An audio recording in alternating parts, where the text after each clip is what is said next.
সাদ ভাই, জি ভাই, কি নিয়েছেন রাজকীয় কোয়ালিটির? রাজকীয় দেখেন আপনি দিকে রাজার মতন দাঁড়া ওরে বাবা রে বাবা, হেভি এটা চেহারা। হচ্ছে তোতাপুরি একটা পাঠার বাচ্চা। জি, জি, বয়স কেমন চলে? বয়স 8 মাস।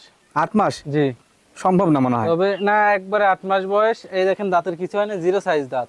ভাই বলেন কি, জি, এই বয়সে তো বাড়ছে? যে বয়সে এত বাড়ছে, এটা আপনি এগুলো প্রাপ্তবয়স্ক হতে হতে জি, 40 42 60 হয়। বর্তমানে হাইট এগুলা কেমন আছে? জাতের তোতাপুরি, এটার হাইট আছে এখন বর্তমানে 30 31। 30 31। এই নিজের গেটআপ দেখছেন, 100 গেটআপ। ময়ূরপঙ্খী না? জি জি জি। ভাই বর্তমানে এটা লাইভ ওয়েট কেমন হতে পারে? লাইভ ওয়েট আছে মোটামুটি 35 কেজি, 30 35 সুঠাম কেজি। দেহের একবারে। তবে এটা তো বাচ্চা ভাইয়া, বাচ্চা, এগুলো জি। আপনার প্রাপ্তবয়স্ক হইলে জি, দেখার মতন একটা জিনিস হবে। তবে এটা এখন তো কিন্তু একটা দেখার মতন। আনকমন কোয়ালিটি বিডার হবে আমি মনে করি। জি, আচ্ছা, বিডারতে হবে, আনকমন বিডার হবে। এটা তো একটা পাঠার বাচ্চা। জি, যদি কেউ খামারের বিডার হিসাবে রাখে, আনকমন বিডার হওয়া লাগবে। এই যে মুখটা দেখা দেন একটু বড় ভাই। জি দেখা দিই। এই যে আমি পাতা টান দিছি, এই যে দেখেন মুখটা দেখান। দেখা দেন, দেখছেন আচ্ছা, কি গেটআপের, এই যে হাড্ডিই বাঁকা এখানে। মাশাআল্লাহ। দরদাম ভাই কেমন